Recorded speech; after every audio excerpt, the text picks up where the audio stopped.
Assalamualaikum. This is our project. It's called GSM based alarm system.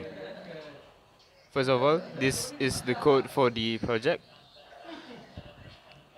For the code, we need to start with the include of all the components listed in the project, and then we can go on into the code, which is the void setup, and then we go on into the code for detecting fire and also if there is no fire.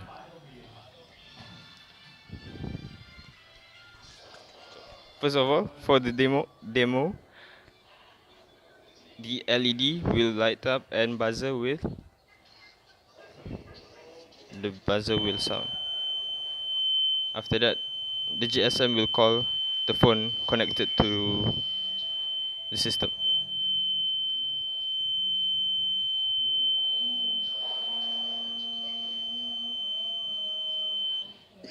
Thank you.